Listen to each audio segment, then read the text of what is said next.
think that like anybody's frozen or anything like that. Okay. Okay.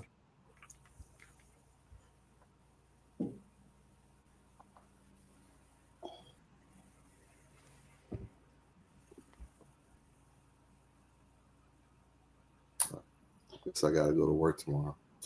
Hey. All right, we were going to get to that. And we are live, Unapologetic Podcast. It is Wednesday, but today is a special Wednesday. We're live on StreamYard. We're live YouTube, Facebook, Instagram. One consistent spot today is the actual and factual Kim Smith is here. How are you? Blessed, black, and highly favored. How about yourself? I am blessed. I am black. I am highly favored as well. We have an all-star cast today joining us. And, shout out to the power of a text message, Yes, and power of free, the text. this just happened yesterday or Monday, whatever day it was. Say, hey, are you free? And they say, hey, so they'll give us an hour of time. But before I get to them, and before I even introduce them, because we're going to let them do most of the talking tonight, Trump has been in office for almost 10 months, Kim. We have a Trump story every day, every week we meet. The government shutdown is over. How has Trump been in office impacted you personally? You want to know, to be completely honest, God is good and God is good all the time, because I have not had a direct hit, me personally, directly. I do not work federally. I work corporate.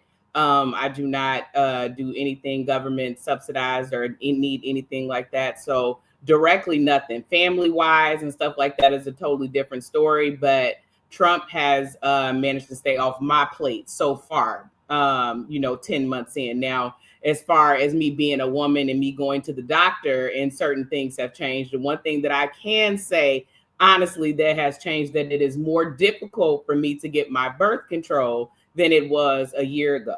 That is about the only thing that directly has affected me.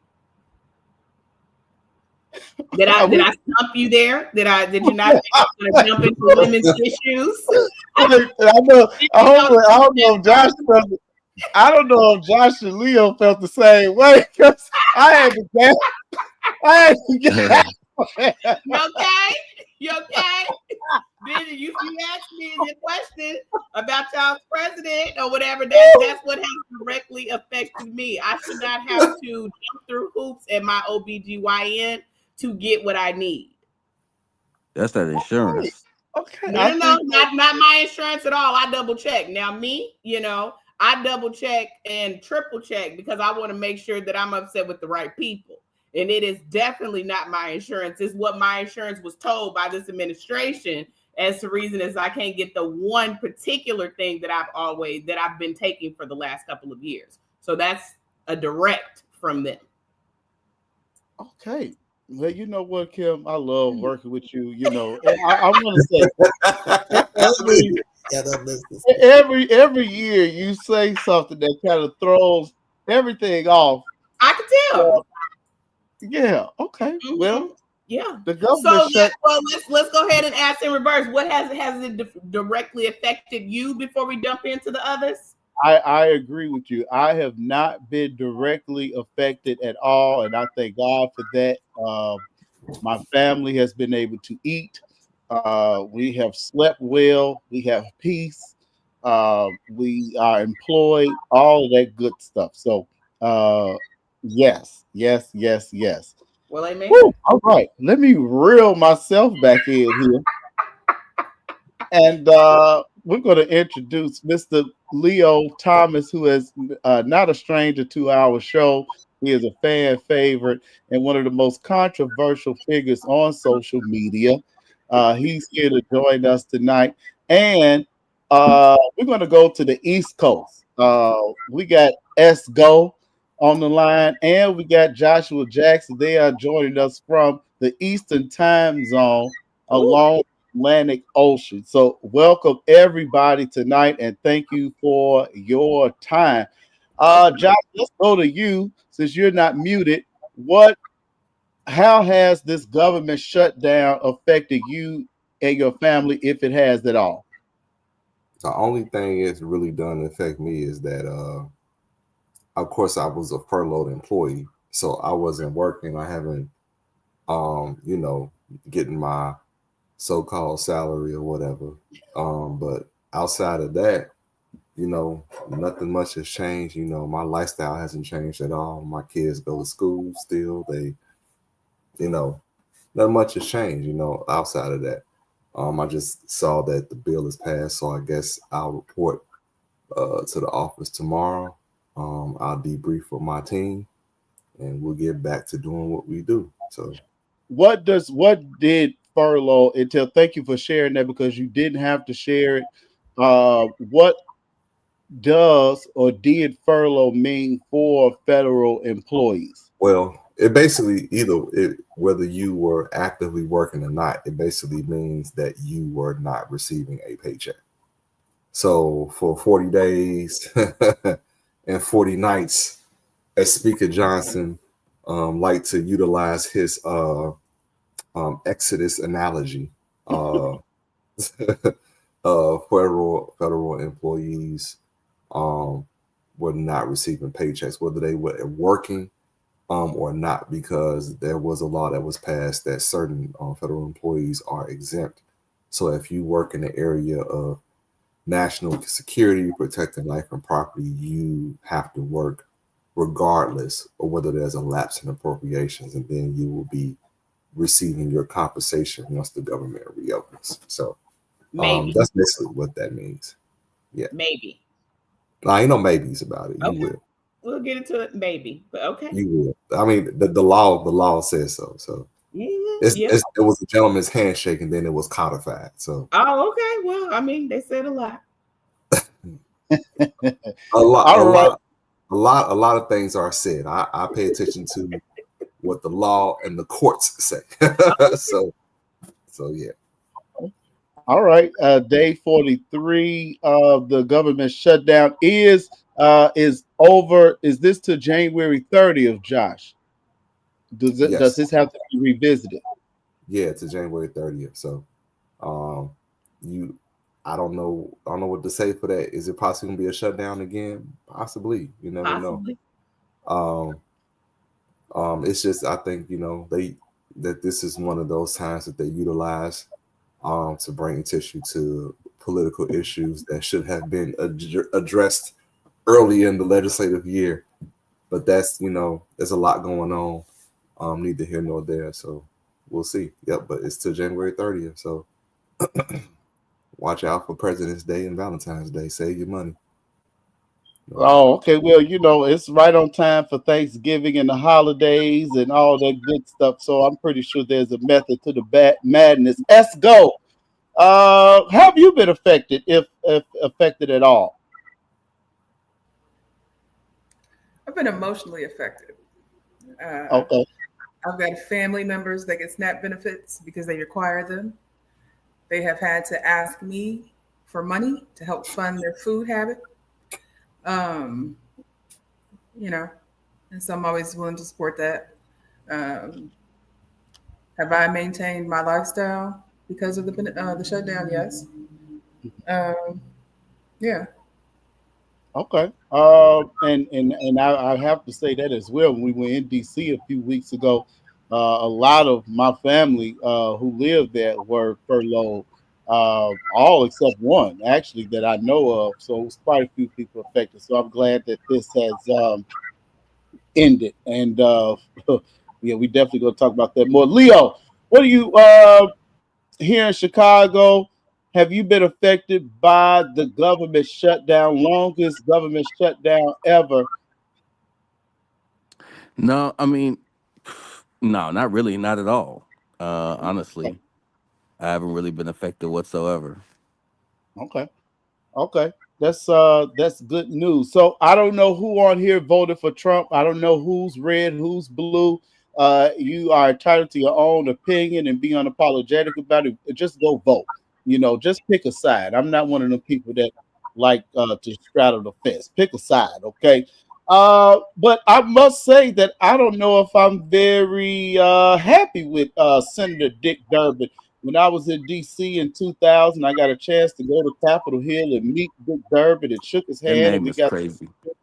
and I was not happy to see that he was one of the 8 Democrats who folded to end this government shutdown. The actual and factual, Kim Smith, give us some insight before we go to our political panel. Well, I mean, honestly, there's not really any insight. The eight that crossed the line are not up for reelection. It's literally that simple. Like Dick Durbin is not running again. The seven that joined him have no, from my understanding, plans to run again. And so I personally think that it was set up that way. I think that when they, went back and closed the doors, so these closed door meetings and rooms, I think that they put the people forward that it wasn't going to affect them that much. This, theory of them sitting on CNN saying like, oh, well, like we were thinking of the people and they promised us that we were going to get this vote maybe. So like we felt like we needed to step across party lines. I think it's BS. I think that they were chosen to do it. And I'm very interested to see how the next, the week or so goes. Um, yeah, Josh, what were your thoughts when you saw this list of Democrats that said, "Hey, we're going to go ahead and end this"? Those are the Democrats that are typically on the more moderate side, the what you would call the old school traditional Democrats anyway. So I was not surprised by that. The only one that really kind of was like, oh, really, was Senator Dick Durbin, which is the wildest, most plausible name of all time in politics. But yeah, Super yeah. pause. So that was the one that shocked me. But now that I know that the reason, the justification, well, the what is rumored is that he's no longer running. I have an idea of who probably gonna be running to replace his seat. Ah, um, but I'll, Who might that be? Enlighten us. nah, nah. I'll wait. You know what I'm saying? I'll wait, and you'll see who if that person that I think is probably gonna run. They have my support. Okay. So I gotta say, you know what I'm saying. But that's funny because I didn't know that he was not running again, and I Mm-hmm. had a colleague. I was like, oh, future senator, happy birthday. I was like, okay. Um, but I like this is another thing that I thought of. This is why you need term limits because people Okay. are willing to buck their party and compromise, so to speak, when they no longer are up for reelection or they don't have to kowtow to the extreme of their base. This is why we need term limits. Because if there was term limits, you probably would not have so many politicians entrenched in their extreme um size of their party. And they'd be more willing to come together and get in rooms, whatever whatever deal was done, whatever so-called discussions that were had in those rooms, if there was an outcome. So I think that's why we probably need term limits seriously, because if there wasn't, if there was term limits, we probably wouldn't even have gotten to this point because more people would have felt like, hey, I'm not running anymore. I'm gonna do what's best for what I feel for the people. Try to leave office with some virtue of myself and do what's right, no matter what the circumstances may be. So yeah, that's all I'd say that. Okay, let's go. Now that this government shutdown is over, we're going to get some limited snap. We're going to talk about Ketanji, Judge Ketanji, a little later as well. But I'm also glad to know that if I'm in a bind, that I can give you a call. You'll be willing to help. Uh, Not too but much. Oh, just take it out of my pockets. so, Mm. how did you feel about these 8 Democrats voting to say, hey, basically folding when we had the power? I feel like it was just so United States. I mean, look, that's what it is, right? Most of this is demonstration, right? It's for the show. What I can say is this. I mean, look, things are starting to fall apart, right? And folks being 40 days without pay, 42 or 43 days without pay, SNAP benefits, you're a week and a half out from Thanksgiving. Um, Air traffic control disasters. People are traveling for the holidays. I mean, those things you have to consider. This is one of the most inopportune times for this kind of thing to happen. Um, and I don't think that the Republicans were going to bend. So I think this would have gone as they could. But what was going to happen is more people were going to start to suffer. And so I think when you put that kind of perspective on it and take the politics out of it and just really on some, because I can say this, I professionally negotiate. I'm a negotiator, and there's sometimes we just have to concede, and you have to know when to stop, right? Uh, Hmm. so that's just my perspective. I think how long do you let things go on? Hmm. The inevitable is the Kim, inevitable. Kim, do you agree with that? What is your insight on that? I don't get me wrong. I understand the emotional part of it. I understand the emotional suffering of like what was taking place. I grew up poor, so I'm not immune to missing a meal. So I totally get that. Do I agree with what they did? No, because I don't think it had anything to do with people suffering. I think it had a direct correlation with the fact that big business, aka the airlines, were losing millions of dollars, and it's always going to be profit over people, right? So nobody was worried about this vote. They had did this vote how many times? Like 18 or 19 or 20, something outrageous like that, and nobody bended, right? Nobody was concerned that people were literally at the food banks at 3 o'clock in the morning so they could make sure that they got something for their families or whatever that day.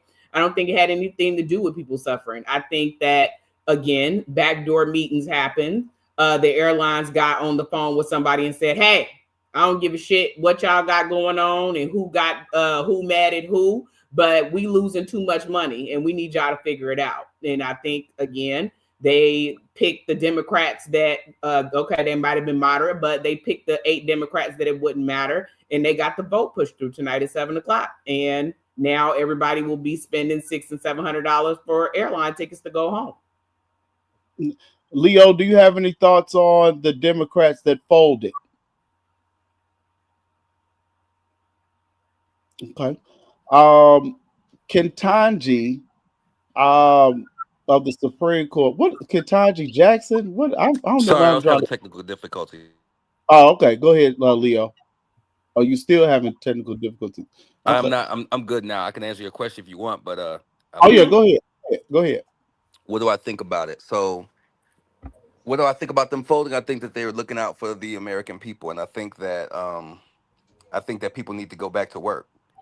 I think that you know, yeah, they might be on the moderate side, but people are miserable, and I think that Mhm. they needed to do what they needed to do um, to get it back together. They're gonna revisit it later, but this country is falling apart, and a lot of it was pettiness. I think all of it was pettiness. I don't discount that. The entire government is pettiness right now. So yeah, I definitely agree with that. But I mean, just trying to make him look like bad, you know what I mean? On the other side, like the longest in this country's history. I mean, just trying to make him look bad. I think that that's. I mean, I don't care, but I mean, I do in the grand scheme, but I don't at the same time. I mean, it's just they just trying to make him look bad, and some people um they they hold him in higher regard because of it. They like more sticking to him more, like they already tried to try to end him. You saw what happened to Charlie and everything. They already tried to end him. So we'll just see what happens, but they'll revisit it. But I'm glad everybody went back to work. Hmm. Okay. Ian Chappelle from the trash state of Georgia, one of our favorites and great political mind, has joined the show. And right on target as we are ending our discussion on the first topic of the Democrats folding, and now the government has reopened, and how surprised we were to see certain Democrats, kind of give in. What were your thoughts when you saw it on the news, and are you glad about this outcome? Yeah, I'm pleased about I'm pleased with the outcome. I think that it shouldn't have come to this. And and yeah, I don't know why it had to linger on when it it shouldn't have been shut down. So you Especially felt over. Oh, go you ahead. felt like the Democrats should have, you know, went along with it in the beginning. That's how you feel? Absolutely. They could have worked something out. Oh, I think, okay. I think it's odd that nobody has brought up the reason for the actual shutdown is the healthcare subsidies that are expiring. So I That mean, I get, Exactly. And I yeah, think I that get. folks don't understand the significance that's going to happen. You already see premiums that are going to go up by 30%, 40%. And with the suspension of these subsidies, you're going to see grave increases and cuts come 2026 and 2027. So whatever side of the policy that you're on is fine. It's your prerogative. But as a person with insight into the health insurance and the players, there's significant things underway, and it's not going to be pretty. Even if you're comfortable today, I think Mhm. everybody on this call said they're comfortable. Um, there's going to be some significant changes that are not going to be good for anybody, no matter will you what you give say. us some insight? Will you give us some insight on that? Sure. So As states much. like, for example, you take the state of North Carolina, right? You've got all these cities in North Carolina, but you've got no major city like you've got in Illinois. At least you have Chicago to support some of the state funding for Medicaid programs, right? But when you leave it to the states, if you're in a state that doesn't have a major city like a LA, a Chicago, or New York City, then you're subject to not having the state to cover those subsidize those programs.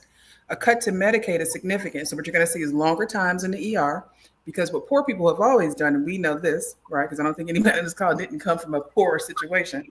Uh, we know that folks use the ER as primary care, Mhm. right? And if you have no means to pay, you won't.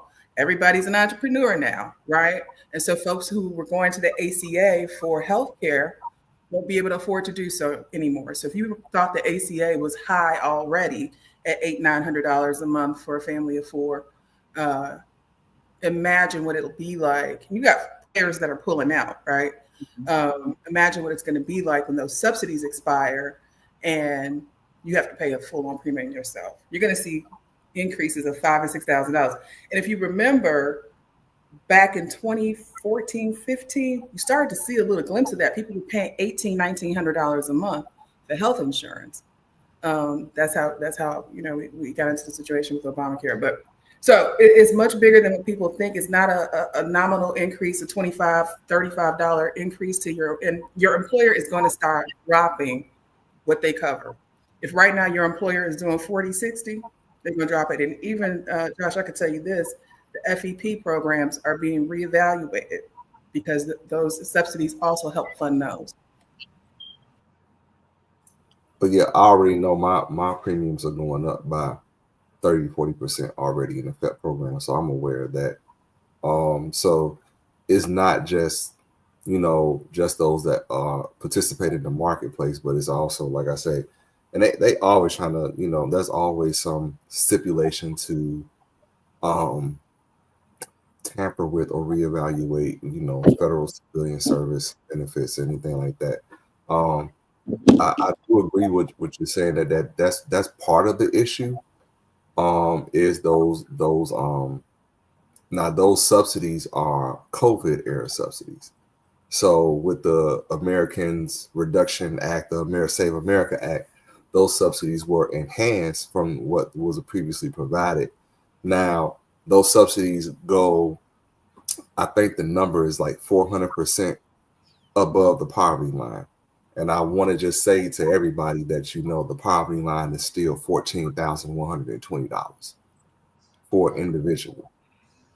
So if you take it so basically the subsidies work like this: for a family of four with 400%, on top of that, that poverty line would be basically $65,000 a year.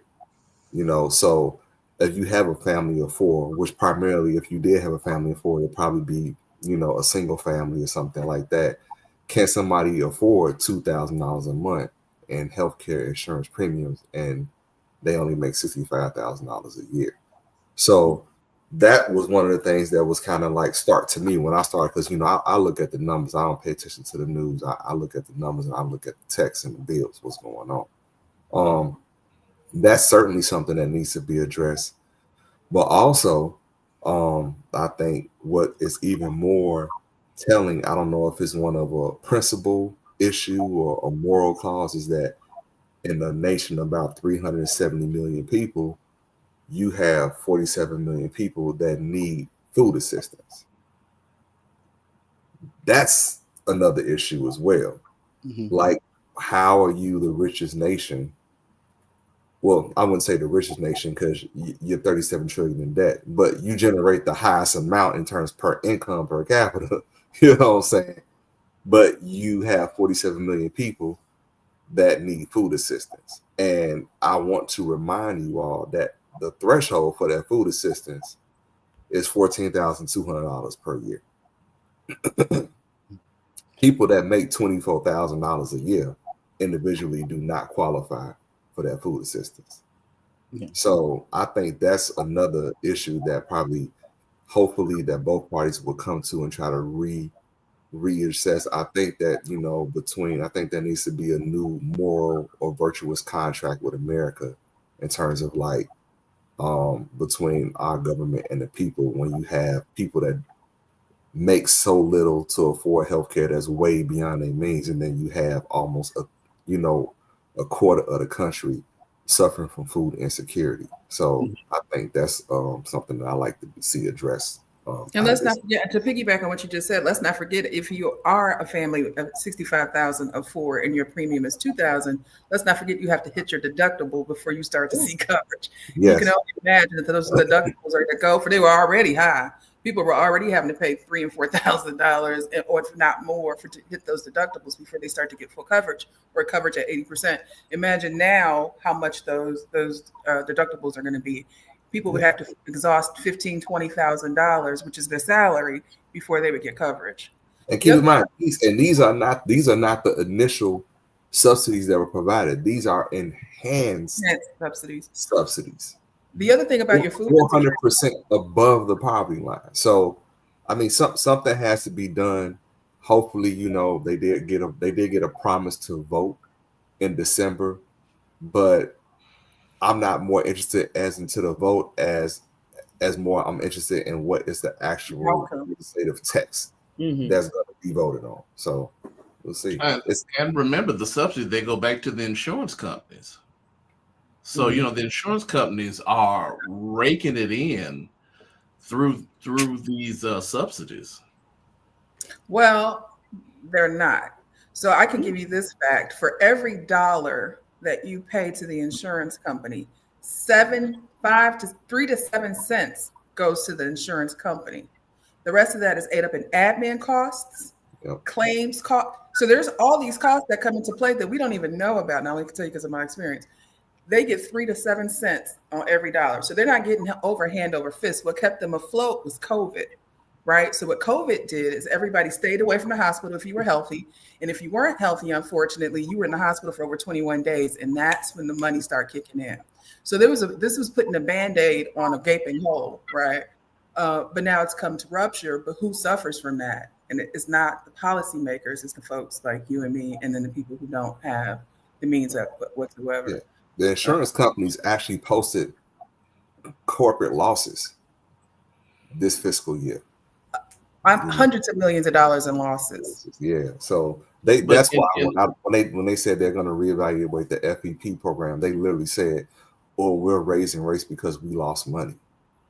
That was literally one of their justifications. Like, which I'm very skeptical that the insurance company, how they're structured, that they're going to report those kind of laws. And you were talking about the claims, and also, but that's within their structure with the admin cost. All that is built into the equation. Blue Cross, right? So you think about, since post-COVID, everybody is in therapy. right? So you're talking about things that you didn't pay for before. People playing pickleball. Everybody's in the pickleball craze, but everybody that's playing pickleball is over 35 and probably over 55. They're tearing shoulder cuffs. They're rolling their ankles, and these are claims that are having to be paid out. Number two, we still don't have a value-based program yet in the United States. It's still fee for service. The second part is you've got an influx of people on Medicare, right? Every day since 2014, you got, I think it's 50,000 people turn 65.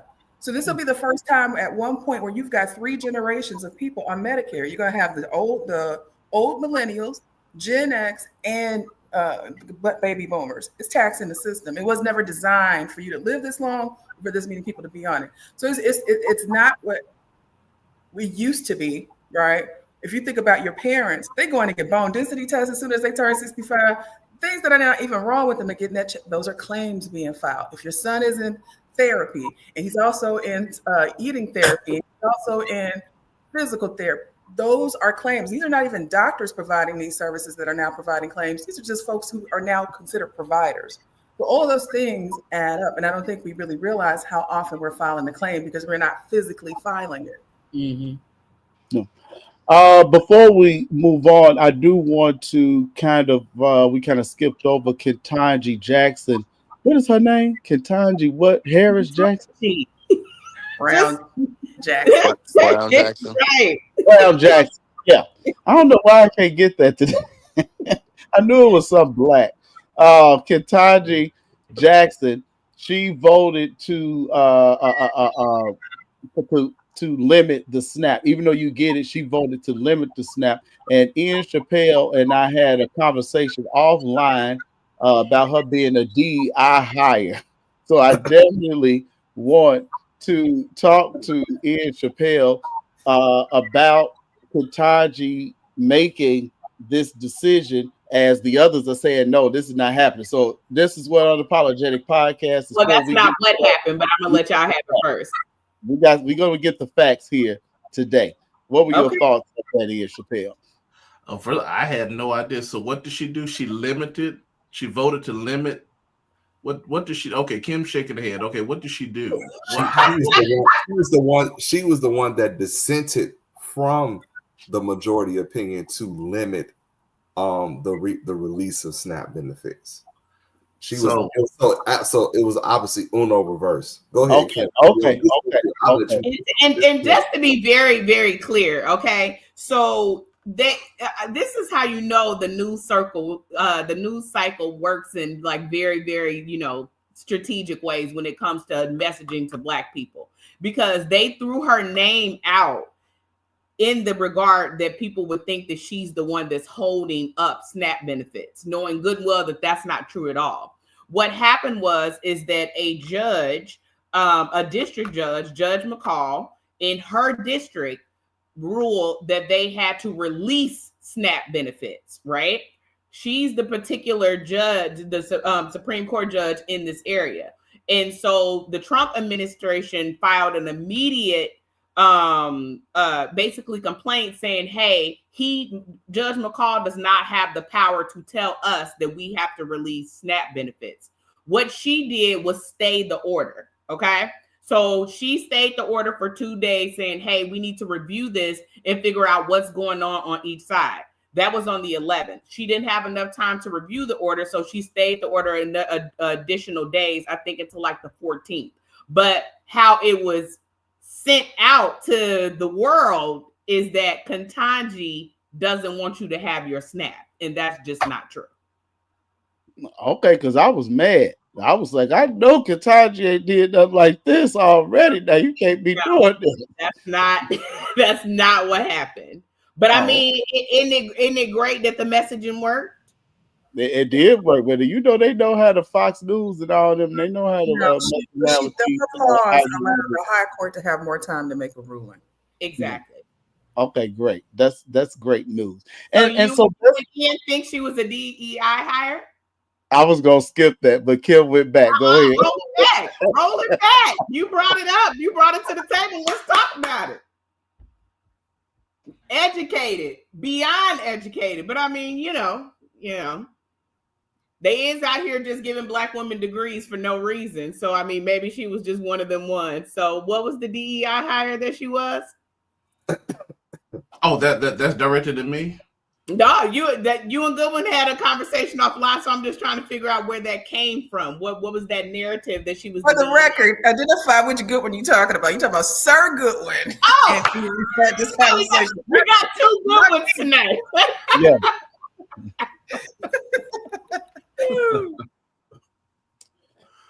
Yeah, that was directed towards you, Ian. Why did we? Oh, okay. I Yeah. mean that just because you're educated, that doesn't mean you make educated decisions.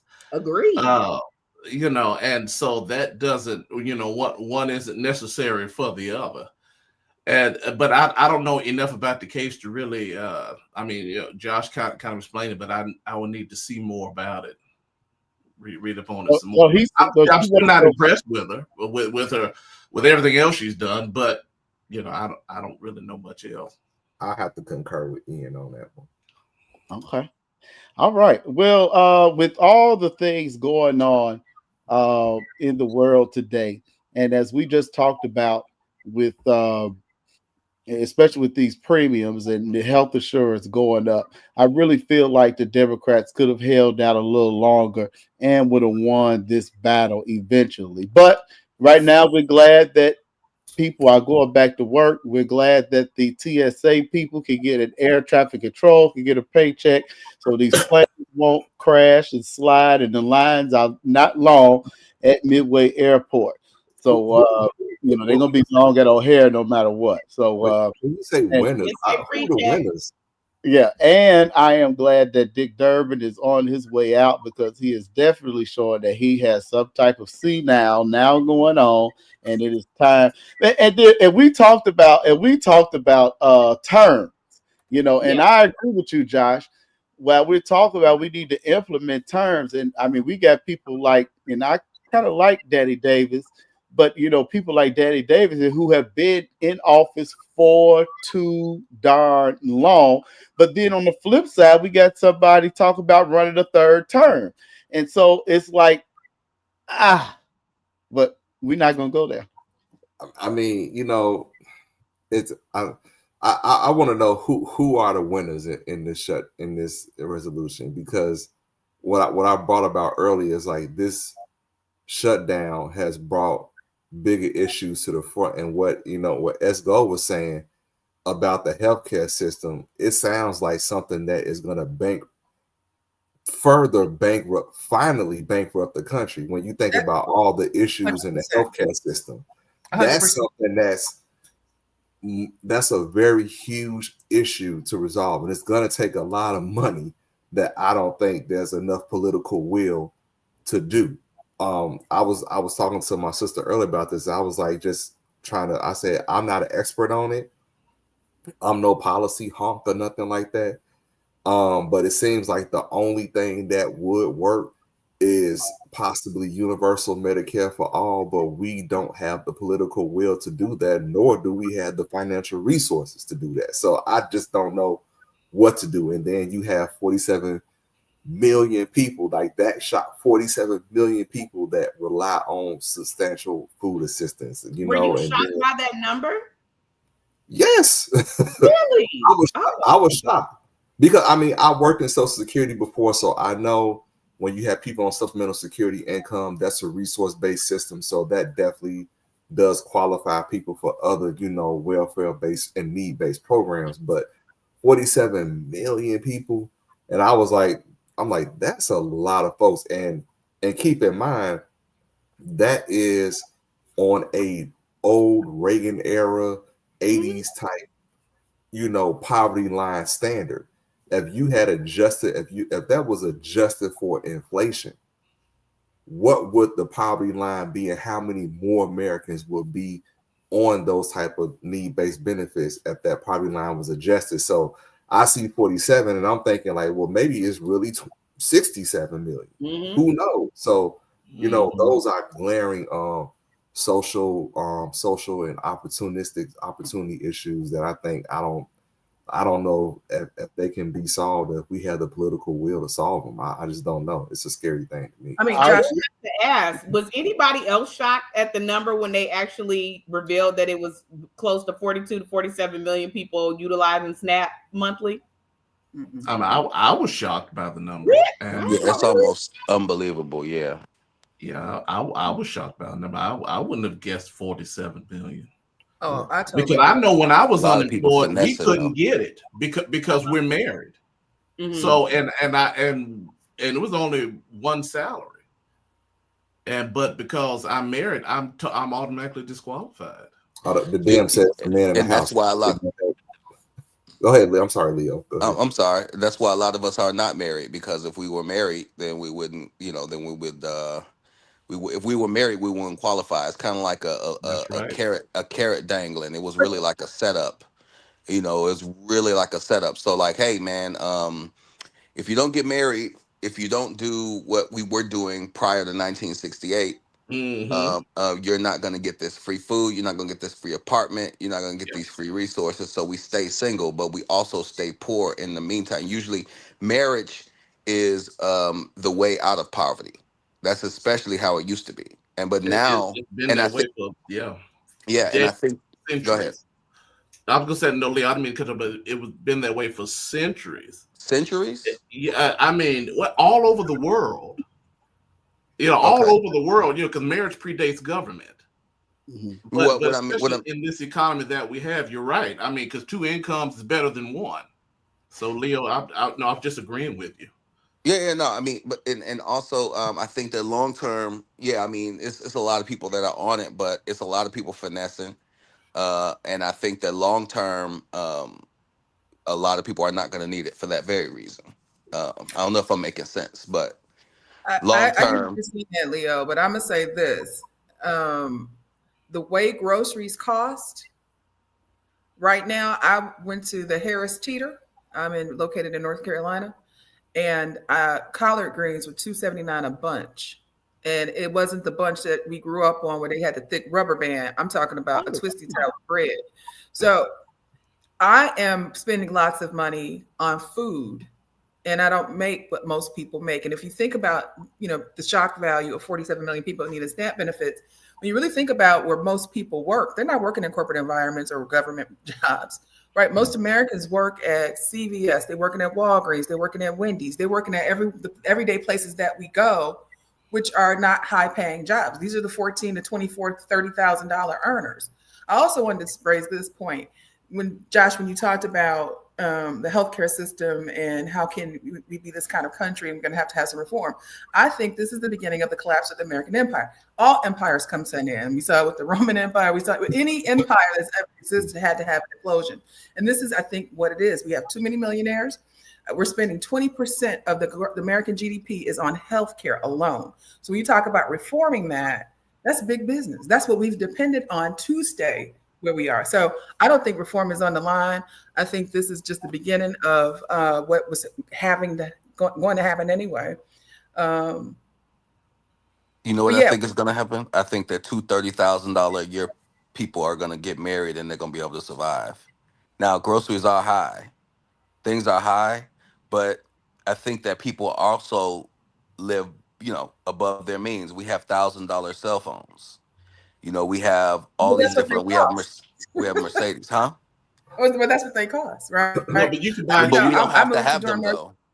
We Carolina. don't necessarily have to have them. I'm We got by with them out them before. That's it was true. twice my mortgage payment in Chicago, right? So it's just everything is overly expensive. But go ahead. But I was also going to say, to your point, you said prior to 1968, the federal welfare was always set up for you not to get ahead, right? It was set up for you to just make do, not die, not starve to death. And so back when our parents or our grandparents lived in the projects, they had to hide the iron when the welfare checker came, right? Your boyfriend or your baby daddy couldn't spend the night, or Earl, even though Earl and I might be married, we got different last names because I can't let the welfare social worker come in and see Earl in the room, So we've always had to the system was always designed for you not to be well, but just to give you the bare minimum. But back then, when we had such a high marriage rate, to your point, at Esco, we didn't have to hide Earl because most time both of you had the same last name, so you Exactly. didn't get it, and you had to, like Leo said, you had to put it together. I remember my grandparents talking about how they put the bills in the middle of the table, and then when they got their paycheck, they just put the money on the bill, and that's how they That's made right. their bills every week or every 2 weeks. And that's how they made the mortgage Yeah, and payment. I mean that's how my grandparents did too. I don't think my grandmother was on food stamps at all. Yeah, I know For mine wasn't. those folks Mine who wasn't did, either. for those who lived in Cabrini Green, right? You couldn't live in Cabrini Green and have this high income, and that was okay, right? You couldn't. And that housing was made for folks who couldn't afford to get ahead. So I guess that's my point, right? So folks did hide the iron. They were hiding the TV. If you ever saw the movie Claudine, when James Earl Jones came into her life with her 6 kids, she had to hide Rupert, right? So, and I mean that depicted reality. So I'm just saying that it's no surprise that folks, and maybe many folks didn't get married for that reason, right? I lose my benefits. I know That's one that exactly why they didn't get married. was extremely educated, and she was working a customer service job. Not that there was anything wrong with that, but she was working a customer service job because she didn't want to lose her Action for Children, whatever that is, the program where they would pay for her kids to childcare to be subsidized. Well, and I think that was the lie that they sold, because you'll make more with the husband. I remember Exactly. Grandpa, he was telling when his cousin got married, Edosia Brumfield, who's 90-something years old. When they moved up from Mississippi, they moved to Altgale Gardens. And I remember Mama telling me in the 60s, Altgale Gardens was beautiful. All them people that came in from the South, they were married, and they lived there, and that's why they called Altgale, because they planted gardens. There were flowers, and you could go out there and pick your greens and all that, because that kind of people lived there. But now that was, of course, in the 50s. Now the late 60s, early 70s come along, and to your point, Esco, the woman's not going to marry the man because she'll lose the benefits, but the benefit is the husband. Well, it used to be in the 40s and the 50s, and now it's, the projects were also initially built. Yeah, I think we're talking about two different things. No, but we're talking about how we got in the projects in the first place, and I'm talking about the getting a projects were husband built for before. post-war after World War II. It was built after World War II, and then we were the most married group until 1968.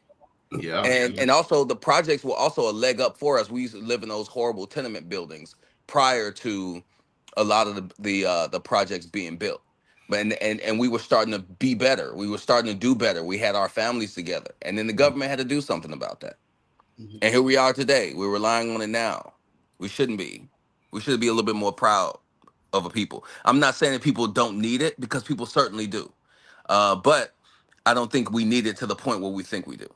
I think what Leo and Ian is touching on is basically the first step of what's going wrong in the country, and that's self-accountability, self-efficiency, and family.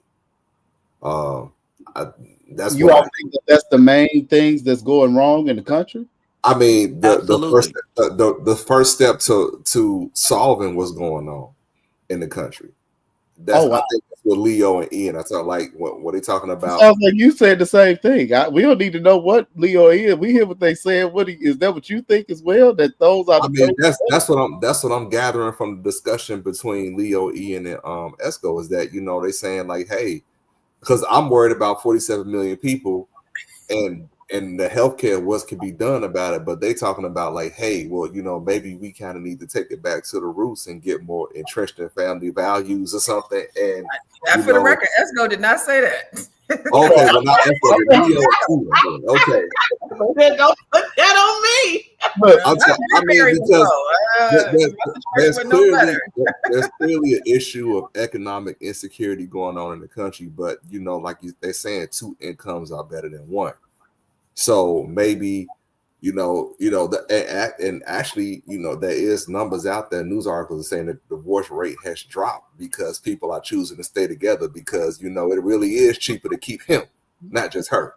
Mm-hmm. So, maybe these hard times might drive people into a more family oriented, community No, based lifestyle. Josh, these times is gonna make people stay together to pay their rent and their grocery bill, and then they're gonna have more therapy claims.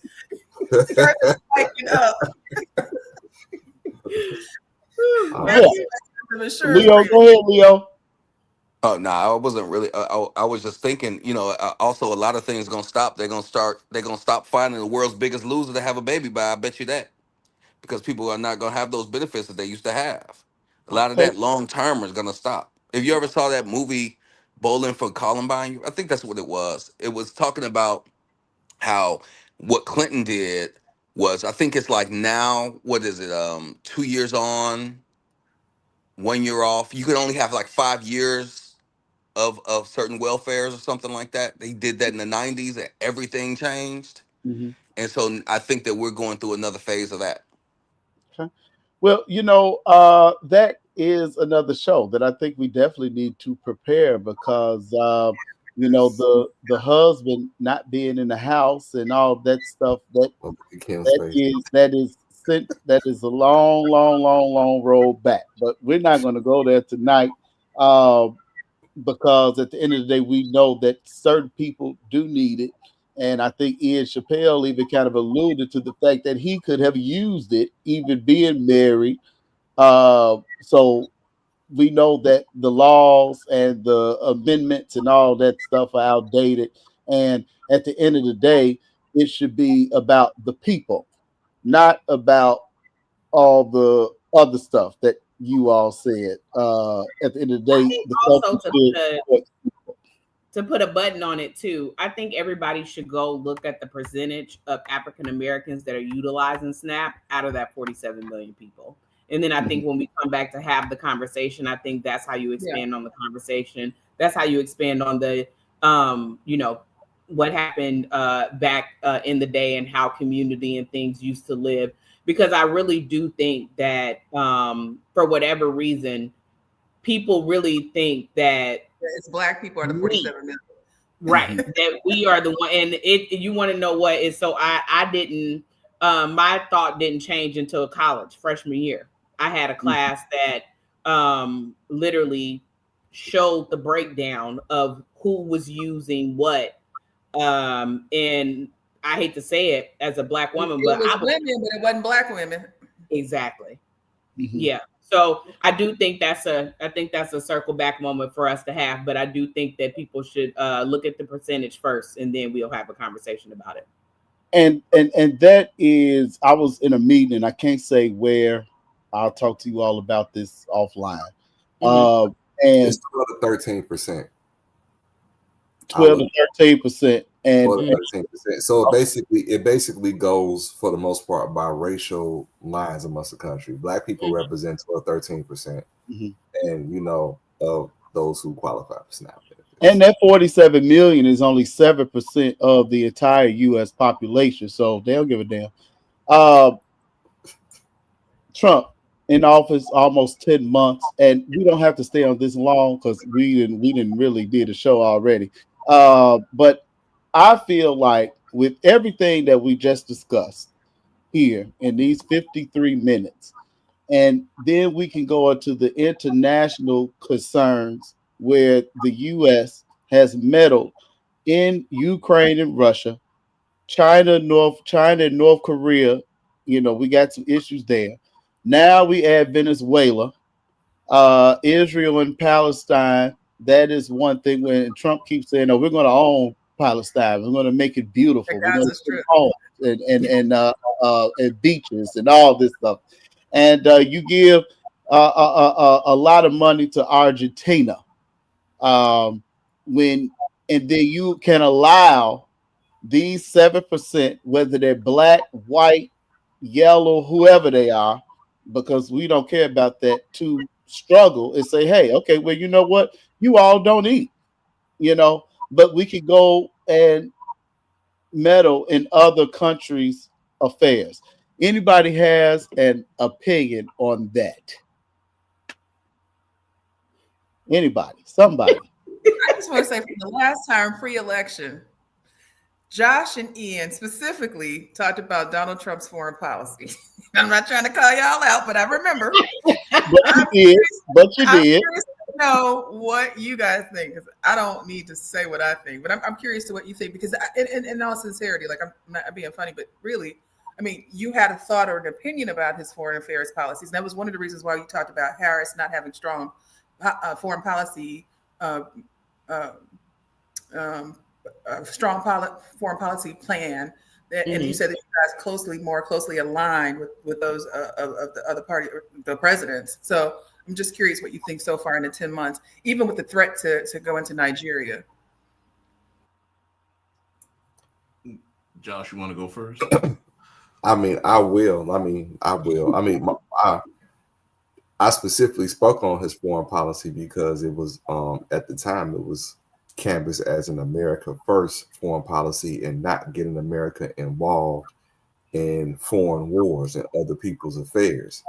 Hmm. However, um, some may argue that that has not been the case when what Sir Goodwin just said. When you just think about Argentina and all those things like that. But that's why um, on the basis of that America first, that's the foreign policy that I agree with. Now I'm also of the understanding that this is a dangerous world, and that what's going on in Palestine and Israel, and how the Middle East is a hotbed. I mean, it's a lot of stuff. It's a mess. It's a lot of stuff going on in that, and I think that us being involved helps, but it also hurts How as does it well. help? It helps because Donald Trump is the president that I believe that other foreign leaders don't want to mess around and find out, Okay. because he is willing to, you know, hit an ant with a sledgehammer. And you have an example of that in the Caribbean, where Hold you on, have hold, hold, hold, hold, hold, hold, hold, hold. So you can say that for the Caribbean, yeah, who we know we could beat Venezuela, yeah, but Putin ain't back down not one damn bit, and you know it. no, So and he not even messing with China at all. So that what we'll see our strategic advantage with that might not be necessarily military on Yeah, the yeah. China military aspect. isn't a military conquest. It's That's not. And, economic. and plus, a military conflict between us and China and Russia would be ELE, basic extinction level event. Yes. So, you know, our fight with them is not of a military, it's more of an economic and diplomatic Hmm. influence aspect. And that's where the tariffs come into play, where the president was using the tariffs to do an America first policy with those countries. So this is where it's it it's, starts. it's I mean it's a chess game. I really Hmm. feel on when it comes to the global scale, like this administration is playing chess. Now, how they sell it is not what you do, is how it's done. Now, how they doing it could be, done and advertised more smoothly, but I try to understand what the overall outcome is. Sometimes I don't, but like I said, when he first ran, I definitely was, I agreed more with his foreign policy than I did with Kamala Harris, who had no foreign policy. So I'm curious to ask you this, because you just made a comment that made me think about something else. You said we brought up tariffs, and then I think about all the hundreds of thousands of folks who've lost their jobs, from Starbucks to Lowe's, to all these folks who are having mass layoffs mhm. um, as a result of tariffs and the economy. Do you think that there is an end result to this that's going to benefit folks overall? You know what? One of the things that there's not going to be, I don't think there is going to be an end result, but I don't think it's going to be a benefit for the majority of the country. And one thing that I am glad that the administration earlier admitted and it got glossed over is that they finally admitted, like I think it was in January, February, that there will be some pain, because tariffs is basically essentially it hurts manufacturing. It hurts businesses that don't have the appropriate margins or not positioned enough to do it. Now, I believe if they were going to enact these tariffs, they probably should have probably did it in a more orderly fashion where businesses had an opportunity to adjust. But unfortunately, that didn't happen. So, but um, I mean that's the negative impact of it, and I don't like it because when you say America first, I mean, I think that you should be utilizing that to protect American jobs and American manufacturing and economy.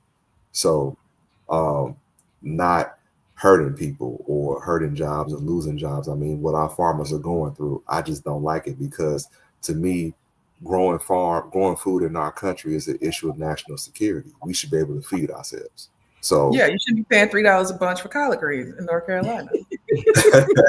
exactly. That's right. Yeah, yeah. So, Agreed. And if I could comment about the tariffs, uh, initially I was on board with the tariffs because countries like Canada, the EU, I had no problem slapping them because Canada was terrible.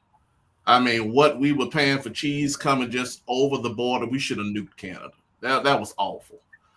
And then with the EU, and then their dealings with Russia. It's funny how they hate Russia, but they buy all their gas and oil from Russia Mm-hmm.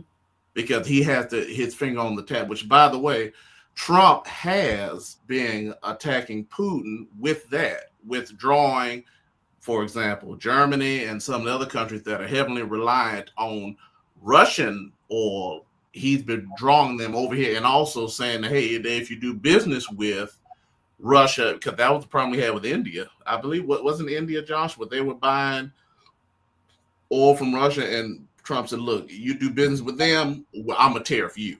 yeah, India, yeah. Yeah, yeah. So to your point, the chess game, because under the previous administration, Putin, please, I mean, I'm surprised he didn't set up a hotel in Kiev with how that was going. So it is a chess game with Russia, and it's a chess game with China. We just went over there and had that big meeting with China, and the tariffs are still high on Chinese goods. Now, what I don't like that Trump did is he went all over the world and he slapped everybody with tariffs with the same with the same of equilibrium. Why is Madagascar taxed at the same rate as the EU? I thought that was ridiculous. You don't just because there's a trade imbalance. Yeah, well, we have a trade imbalance with a smaller country. So what? You don't hit them with a 25% tariff, the same thing you hit France with. So I think that Scott Besson could have got in there and nuanced it a little more, which it did. It kind of leveled out in some respects. And now it's at the Supreme Court because he doesn't have that unilateral power. He should have took that through the Congress, and now they're going to vote on that. But when it comes to Israel and Hamas, we got all the hostages back, which we didn't get under the previous administration. And yeah, he said either we're gonna get all hostages back, or Netanyahu's gonna come in there and flatten you all. So what happened? We got them back. Mm-hmm. And then you said the thing was going on in Nigeria, which is horrible, with those Islam extremists killing these Christians. And Trump isn't saying boots on the ground. I mean, he said, "Look, I will. You don't need to kill another one, or I'm going to go in there and do what I did." But we've been doing that. Remember with who Obama had taken out in the Middle East. I mean, Biden did a strategic strikes. I mean, all of that is within our power, and that's America first. Argentina with it's not Maduro. What's the guy's name down there? Josh, you know the guy's name down there, but he just got in there. But he's already turned the Argentine country around. What the economy already is benefiting and on the upswing, and they're a pro-American government.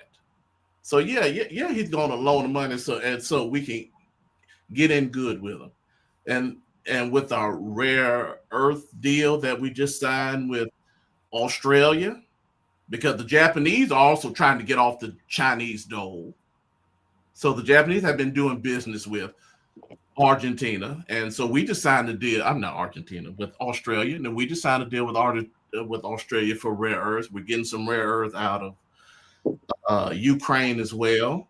So, Josh, I think you said eloquently, it is a chess game, and he's moving the pieces. And I wouldn't even say it's all him, but there's Besson and other people who really have more of a global mindset in this brinkmanship game. And I think we're seeing some real results. Okay. Uh, I'm glad you said Australia because on our current event show, I've been looking for a way to say that Patti LaBelle is going on a Australia, New Zealand tour in 2026, and so I was able to get it in on the I politics. gave you the alley oop. I know that's right. Come on, thank, Patty. thank you, Reverend Dr. Ian Chappelle, for that. So with the Democrats, this past election was very blue. Did we get some Senate seats or some governor seats or some House seats? Some happened where we're very blue now. And the people are talking about because we have these new blue seats that the Epstein files could be released now personal, and I'm gonna put myself on mute. I'm the Epstein files. I stay away from that stuff. I think that it's terrible. Whenever people do bad to other human beings, I think it's terrible. But for some reason, this is a big deal. And that's why we're going to go to the actual and factual Kim Smith to tell us why this is such a big deal for the Epstein files to be released under the Trump administration. I'm not gonna make it what I was originally gonna make it when I first seen it on the call. My thing is simply do as you say. So he ran on the fact that he was going to release the Trump files. I mean the Epstein files, excuse me. That's literally was the wording. That was the Trump file too. You're right. Trump. Trump, Epstein, all of the above.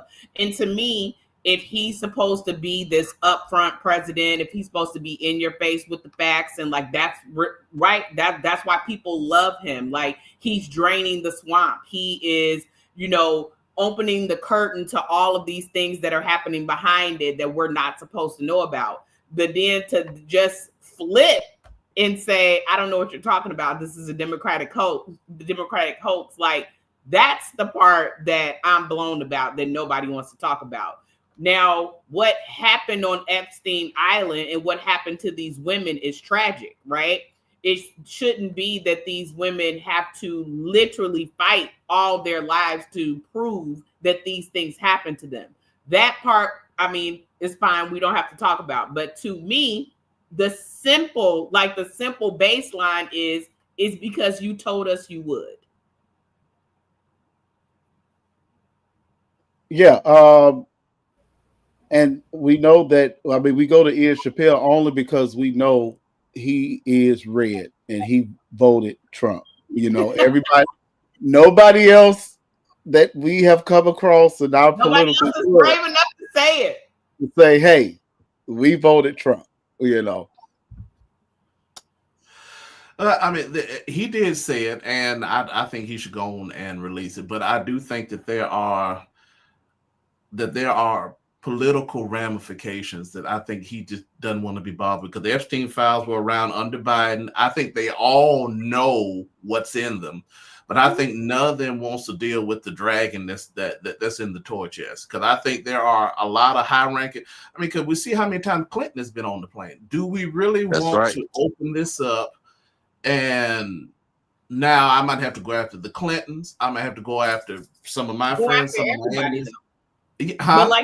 But go after everybody. But I think the point, Yeah. I think the point that you're making is factual. So they all knew what was in these files before he ran on it. So why would you run on it if you know for a fact what is in the files? I agree. I don't honestly. I think he should have kept his mouth closed on it. If if it's buried, pat the top of the dust with the show. All right, just leave it there. But he said he was going to release it, so Yeah, I can't wait till it comes out. So then everybody could, they're gonna try to run. They're gonna try to pick through it, make it like he's doing something he didn't actually do. I can't wait till it comes out and then it clears him. But also, there's other things they said would come out too. He said that they know what happened to Kennedy. That hasn't come out either. Why hasn't any of that stuff come out? I don't. I don't think he's worried about it at all. MLK is another one, Leo. He said he was going to release any He deal. did So, release those Yeah, files, though. right. oh, He did. he In the released first 2 MLK. days in office, he released JFK's Yeah, file and he released Yep. Martin Luther King's file, which is Yep. So who why killed JFK? the point she's making. Why didn't you release the Epstein files? You said you're going to be truly transparent, and that was what you were going to do. And within 48 hours, on top of all the executive orders that he signed, he did release those 2 files. Well, the JFK one, wasn't that one heavily redacted? He still released it, and I think part that was redacted, but we know how that was, right? JFK, just like MLK, was a part of COINTELPRO, right? So they had to do what they had to do, but I think be fully transparent. I also think it doesn't really matter. I mean, folks are true trumpeters are not going to care what's in those files. What makes you say that? They won't. The folks who are riding with Donald Trump, no matter what, those are loyalists. Those people eat, breathe, and everything he does is okay. You'll figure out a way to make what he did okay. And that happened in the past. What about all the other people? There'll be an emphasis on, like we just brought up Clinton. This ain't even about Clinton. We're talking about the Epstein files and the role that Donald Trump played and how he's denied that he even knows this person beyond just a casual passing. And we know that's a lie. What are you basing that on? The facts. Donald Trump has said No. I mean, the facts that you think that people who voted for Trump would be okay with child rape and women rape? You think that would be okay?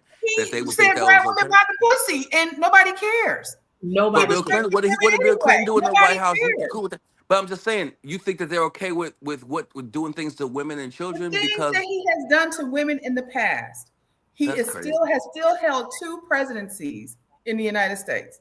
The things he has done and said about women in the past has not stopped people from making him the president of the United States. So you want to know what it makes me think but of? Kennedy was a womanizer.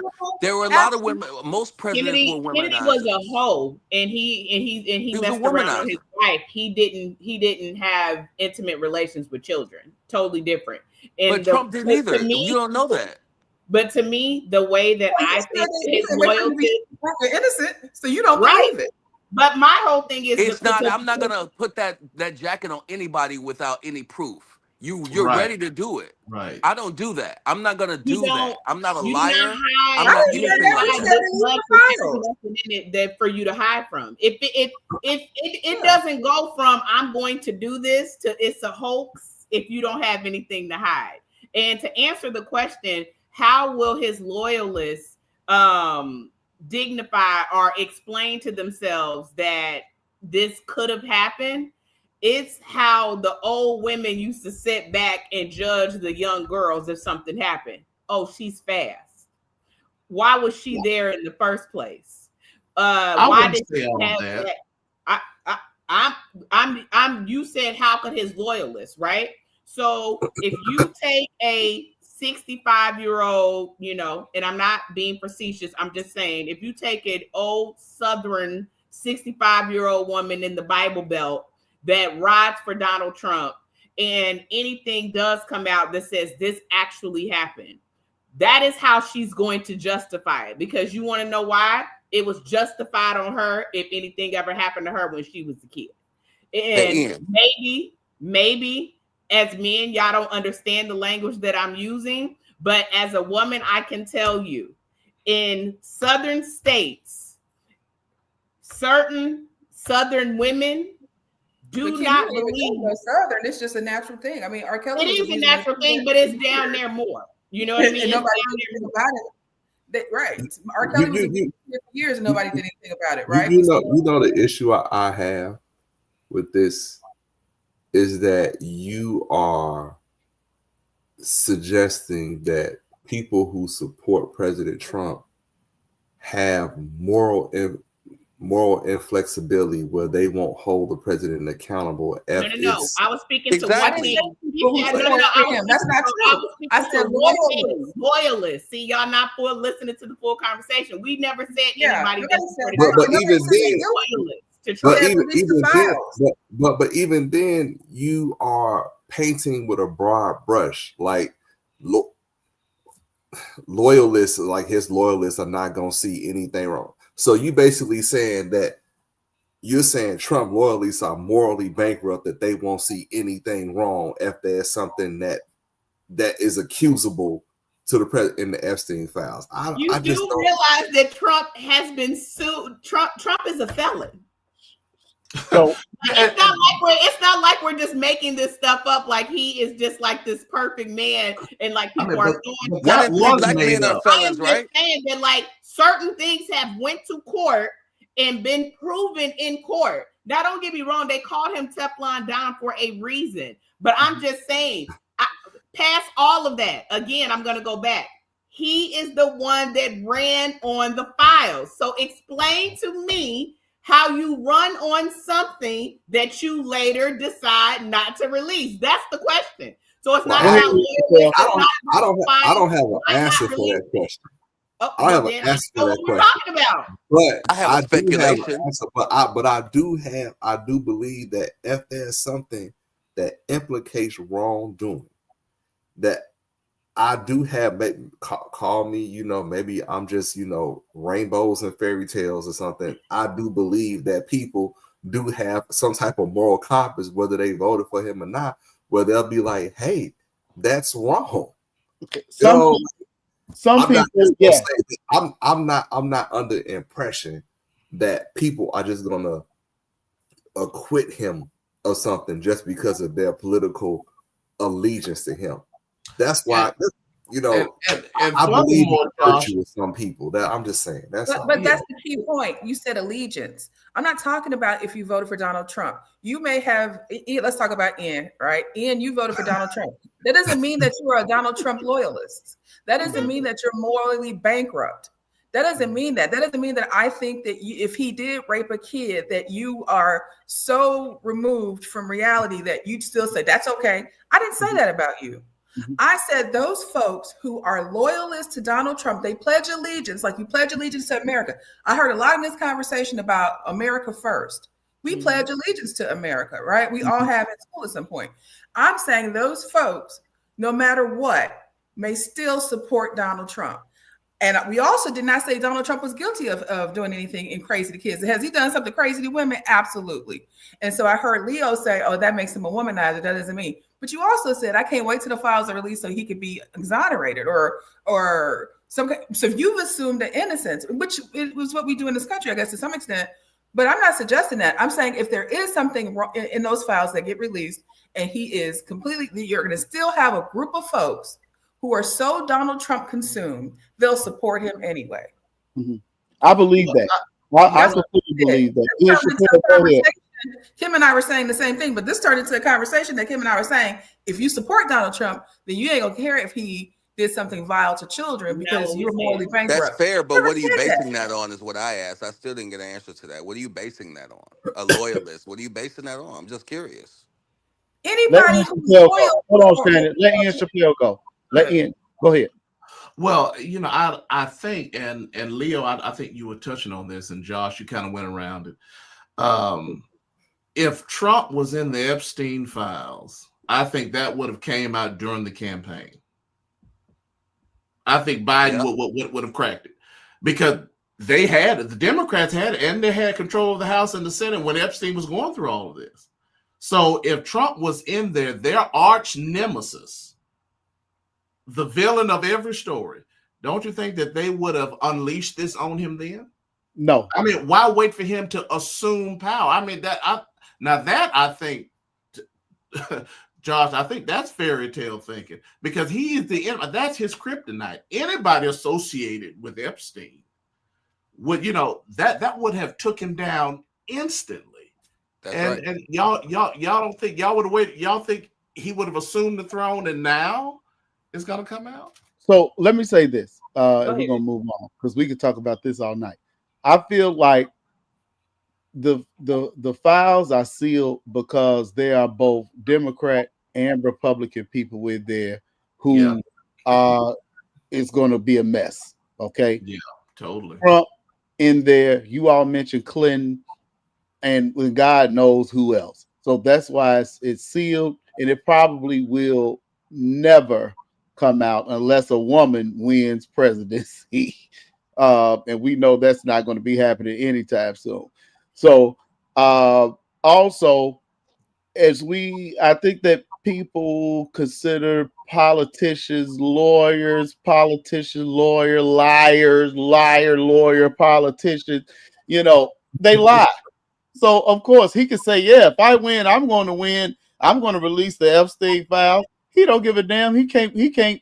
But right now, he can't get a third term, so he can say whatever he want and be done. You know. So that's it's interesting to hear you all debate on that, and also it's also interesting to hear you all defend Trump and his character when we don't even need the Epstein files to prove the type of white man he is. So it, it's like, okay, so you try to figure out who to look, but there are Trump loyalists. We saw them on January 6th. You know, Yes. we saw the loyalists. We saw the Charlie Kirk loyalists. So we know that the loyalists are out there, and I do think that yes, there are some that no matter what, that they praise Mr. Trump like a god, and they're not going to care. And I don't put Ian Chappelle in that. I agree with you, Josh, because I know Ian Chappelle's heart. So, and I know his character, but there are people who will still support him. And if they had an opportunity to vote, Kentucky was lined up to go vote red, and they didn't even have no damn election. Not They y'all at the booth polling, didn't talking about vote. why is the polling place not open, ma'am? You don't live in New York. They ready. Damn. So The hopefully we voting answered your question, Leo, about loyalists. Moving on. We're going to end the show on. We have the great Nancy Pelosi retiring, and our president called her an evil woman, and she's done a great disservice to the United States of America. And I don't know how I feel about this. We'll probably talk about this next week, Kim, about her. I think her daughter is running in some type of way here.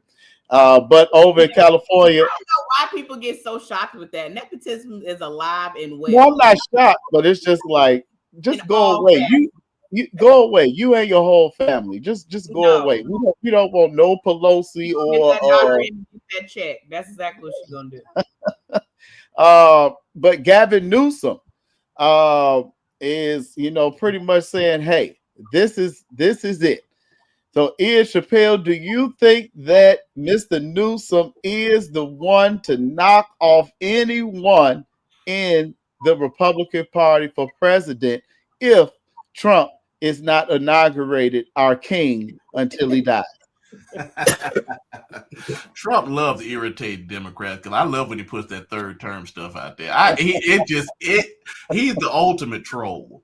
Man, Yes, Uh, he is. it's fantastic. Now, I sent you the clip of what Pelosi said about him. Yes, you did. Yes, you did. And I don't know who said what first, but but they hate one another. They've always hated one another. But so she is a vile piece of filth. I mean, I'm glad she's leaving. However, Gavin Newsom, the ultimate villain, he's interesting. Now, I think that the governor over there where Josh is in Maryland, Wes Moore, I think No. okay. I think he'd be a little more interesting than Gavin Newsom. Because Newsom, I don't think he'll get far because most of the country doesn't want to be California. horrible place to live right now. The worst place to live in the country, it seems like. I Why is like Maybe that? not Mississippi. Theo, we're gonna have to swap in. We're gonna have to exchange phone numbers. I like that. Stop. I like that. I already got Josh's number. I Gavin like Newsom that being the stuff. We can't president is talk a politics. We'll nightmare. It's talk brain. terrifying for Okay. sure. Good stuff. Okay. So y'all make sure y'all debit card is red. Okay. Oh god. So, Leo, you don't like California. You don't like Newsom. Who would you go with as your person to knock off the red party for the next election? Knock off the red party. I haven't thought too much into it. Long as it's not Newsom, long as it's not Kamala, long as it's not them. I There don't was an know. accent. There was an accent on Kamala. That's how she, that's how she wants you to say it. Oh, okay. Okay. You trying to get into her Pakistani roots. That's Okay. how relatives speak. That's how they speak. But no, I don't know. I don't know. I wouldn't. Yeah, I wouldn't. I hope and what Pritzker. As long as it ain't it's Pritzker too. He's gonna go for it too. Please Okay. no. You have we had a conversation before the show started, but this show, if you go back and listen to the tape after this, Mr. Thomas, you definitely, you have some positivity and some Trump likes and affinity over there. You kind of defended him pretty good tonight. Well, I mean, it's just I don't. People are gonna it doesn't matter how good he does or bad he does. Like it's some people who are loyalists against him. So it doesn't matter. He could pay everybody's student loans off. He could save this country from. He could get us out of debt. Whatever. It's gonna be people who just don't like him, and they're just gonna never give him his credit. So there's nothing you could do about that. Yeah, people recruit others to dislike him. I just know what that's like to be, to feel that way. I don't Well, know. it I just does feel like seem if it's like the, huh? it does seem like most people like him more than dislike him because he is the president of the United States. Oh yeah, a lot of So people. Yeah, I agree with that. I think that a lot of people like him more than they let on, but people try to bully you into saying that you like something you really don't like. That's why he won the presidency. People are okay. like, yeah, I hate Trump, yeah, and they go in the voting booth and they voted for him because Were they don't you a agree with Trump all this fan? crazy. Were you a Hmm? Trump fan before he ran for president against Hillary Rodham Clinton? Was I a fan? I mean, I don't think I felt any kind of way about him. But I think I read his books and stuff like that. He never was a bad guy until he was in politics.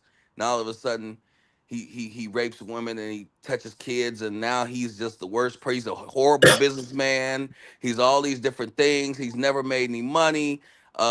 He's broke. He's a loser. Like he's all these things now. And I'm like, damn, where was that energy at when he was in all the rap videos? Like, what is that?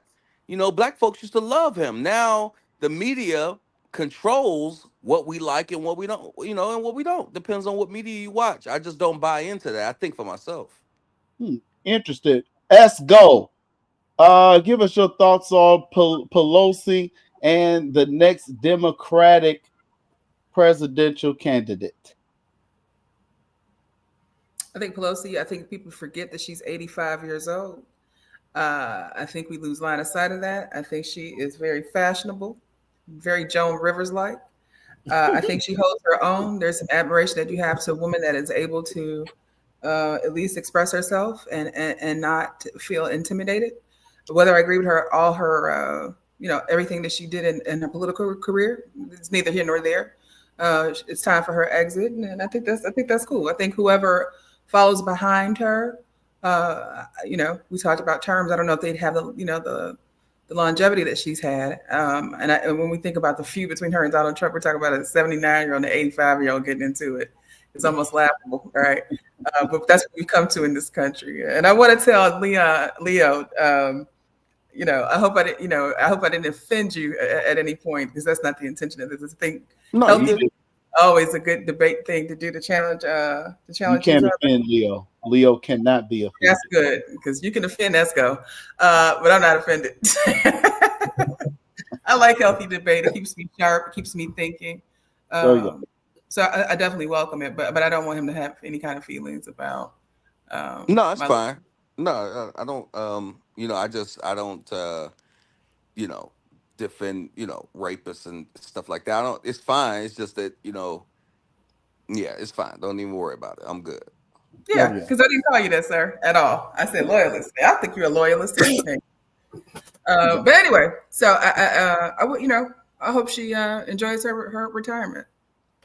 You over there in North Carolina, uh, you all have to fight hard to get blue. Um, So North who? Carolina is one of those swing is what they call a purple state. Mhm. It's whatever way the wind blows, and so the governor now is a Democrat. Um, you've got these urban areas in North Carolina where it's full of folks from the north. From Chicago. I'm not the only Chicagoan here. New York City, Detroit. There's a lot of LA folks, like Seattle folks here. But then you have the rural areas, which is the majority of the state. And so, this is of no, I don't even almost want to say and end on the note that I want to say, but there is something that is associated with rural areas and economics and education that that is a correlation. You can look that up yourselves. I won't have to say it here. So it's interesting to see how things play out. I can say in areas that are heavily concentrated, like with folks that are transplants, like Raleigh, Durham, Greensboro, you have a different Charlotte. You have a different perspective than you do in some of those coastal cities and some of those southern cities that border the South Carolina border. So it'll be interesting to watch it play out. But in the last couple of years, North Carolina has swung in either direction. Is Gavin Newsom your next president? Esco? I don't think so. I think whoever is going to be the next president is going to have to have the, and understand what I say when I say this, is going to have have the Obama effect, right? And that's the effect that he had that first term, going into that first election. I think folks had really bought into what he was about, what he was selling, and I think whoever is going to be the next president, that's going to have to be the case, because if the 10 months are any representative of the next, 3 years and 2 months, then this is going to be a different ride. And already we've seen how that swings back, the pendulum swings back and forth, and it's always done that. This is nothing new, right? But I do think there's going to have to be a rock start that comes from the ashes. I don't think anybody that we necessarily know today, is ready today. But again, Obama came out of kind of sort of nowhere, right? Those of us in Chicago kind of knew who he was, but we didn't even know he would become until he did that. Until he did the presidential, the Democratic National Convention speech, and that's when we kind of got some winces into like, oh, So I think whoever that next president is going to be is probably somebody that we haven't seen yet. Okay. Joshua Jackson, you are the only one on this Unapologetic podcast, live on all podcast platforms and all social media platforms that was directly impacted by the U.S. government shutdown, the longest one ever. And if you put the shutdown from Trump's first term it is a landslide of days that he's been president during the government shutdown. Mr. Jackson, give us your next U.S. president. Is it possible that it could be blue? And how has life just, treated you and changed you in the last 10 months? You know what? I'll answer the last part first. I'm work is work. And I remember having a conversation with a colleague that, who works in politics and stuff like that. He was like, you know what? You put your faith in man, they'll terrorize your trust. So, it's just my life doesn't, I take care of my family, put my faith in God. So, I'm kind of impervious to, I have a stoic attitude towards, politics and things that go on and how it might directly affect me. My lifestyle, I continue to live my life as is. I say my prayers and say God gonna sustain my family and my lifestyle won't change. This is, I've been through losses of income and shut down, and what I'm saying, and I've been sustained and even and never felt the shockwave. So that's how I feel about that. But in terms of who I think the next president is going to be, I have no idea. It's it's real shaky. I don't see any, like what Esco was saying, any standout stars on the Democratic side that, maybe they might come late in the game. I definitely don't give, Governor Newsom a shot to win the country over as a whole. Um, right now it is JD Vance's and Marco Rubio's job to lose.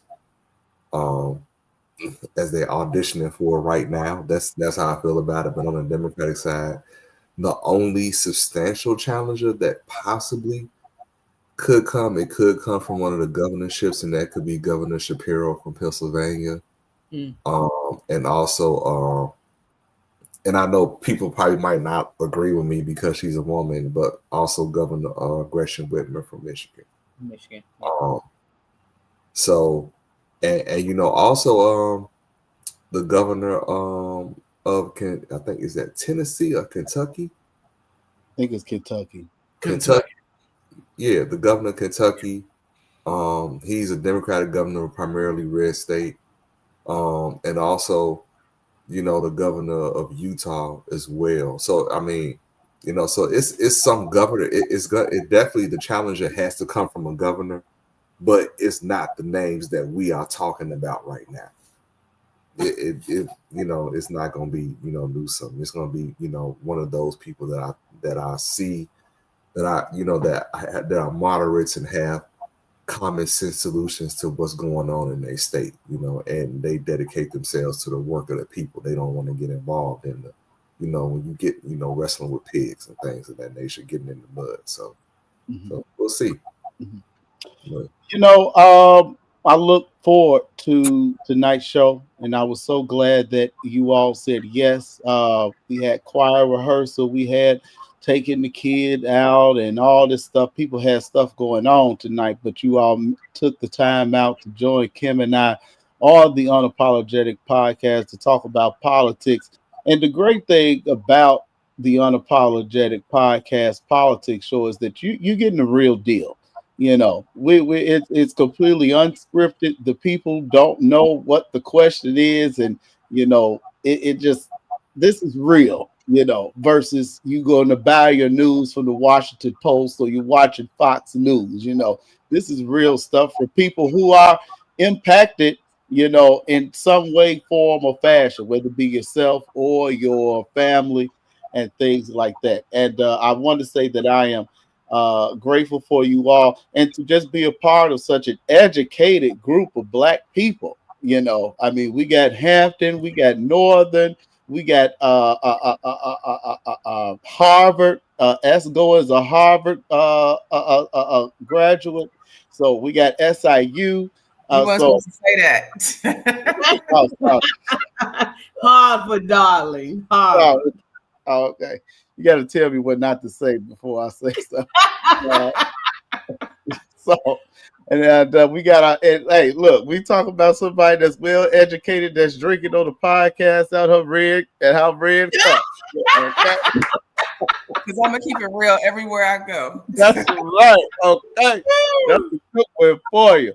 The actual and factual Kim Smith, take us home and safe travels back to Carbondale. Somebody actually came up to me the other day. They was like, "Did she go back to Carbondale?" I say, "Absolutely. She's 618's finest." That is that part. But I get that all the time. I love when we're in the studio and people come like, if you need like somewhere to, stay. I thought Like, you lived in oh, Carbondale thank too. Tony was been saying that for years. I thought you were from Carbondale. you. I was there this Yes, weekend. you were. Shout out to my family. But yeah, I was there this weekend for a homegoing. But yeah, I came on back up the road. All right. Well, thank you all for joining us live. Unapologetic podcast, live on all social media platforms and all podcast platforms. We're worldwide. We got people watching us all over the place. And tonight, we got North Carolina, we got Georgia, we got Maryland and Chicago, Carbondale, Illinois, in the building. Thank you Yes. all. And let's just pray for our country as we always do. We know that God is in control. That is I what mean, we that all part. know on this show. God is in control. God bless you all. Good Thank night. you. Have a good night. Thank you.